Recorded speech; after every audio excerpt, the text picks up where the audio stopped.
আসসালামু আলাইকুম সুপ্রিয় দিনী ভাই ও বোনেরা। আজকে আমরা জানবো এক নাস্তিককে দেওয়া 4টি প্রশ্নের উচিত জবাব। একবার এক নাস্তিক এক দরবেশের কাছে এসে 4টি প্রশ্নের জবাব জানতে চেয়ে বলল, আপনি যদি আমাকে এই 4টি প্রশ্নের সঠিক উত্তর দিতে পারেন তবে আমি মুসলিম হয়ে যাব। প্রশ্ন 4টি হলো: 1. বলা হয় যে আল্লাহ সকল কিছু স্রষ্টা। যদি তাই হয় তবে আমরা তাকে দেখতে পাই না কেন? 2. না দেখেই আল্লাহকে বিশ্বাস করার কথা বলা হয় কেন? 3.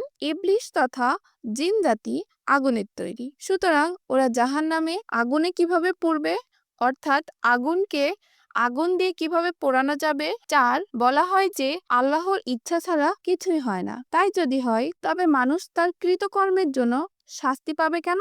দরবেশ প্রশ্নগুলো শুনে নাস্তিক লোকটিকে কৃত্রিম ক্রোধ দেখিয়ে পাশে পড়ে থাকা একটি মাটির ঢেলা হাতে নিয়ে ওই নাস্তিক লোকটিকে ছুঁড়ে মারলেন।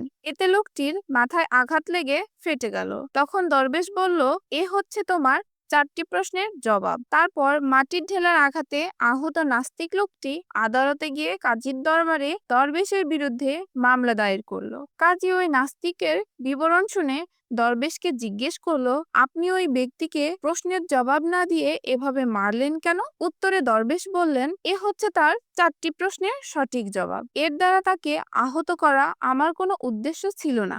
ঢিল ছুঁড়ে কিভাবে প্রশ্ন 4টির জবাব দেওয়া হলো, এই রহস্য উদ্ঘাটন করার অনুরোধ করলে দরবেশ বললেন, লোকটির প্রথম প্রশ্ন ছিল আল্লাহ সবকিছু স্রষ্টা, অথচ তাকে দেখা যায় না কেন?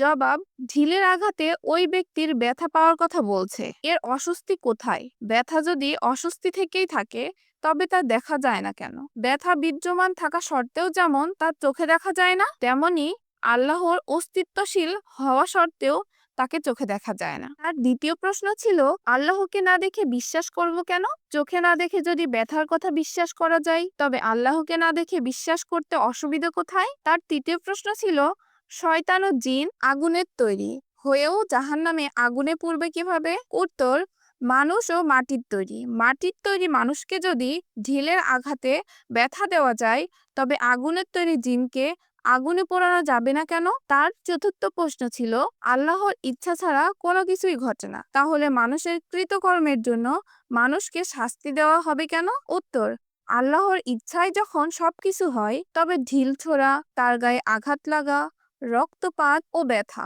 সবই তার ইচ্ছেতেই হয়েছে, সুতরাং এ ব্যাপারে আদালতে অভিযোগ করার কি আছে? এ যদি অভিযোগ ও বিচার হয় এবং শাস্তি বর্তায় তবে মানুষের কৃতকর্মের বিচার, সুফল ও কুফল ভোগ কেন মিথ্যা হবে?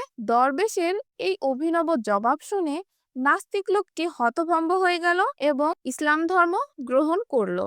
শিক্ষা: আল্লাহ আরশে সমাসীন। তোহা 5। তিনি সেখান থেকে গোটা সৃষ্টি জগৎ পরিচালনা করেছেন। তার ইখতিয়ারের বাইরে কোনো কিছুই নেই। তাকে না দেখে বিশ্বাস করার নাম ঈমান। সবকিছুই তার আয়ত্তাধীন। তিনি কোন হও বললেই হয়ে যায়।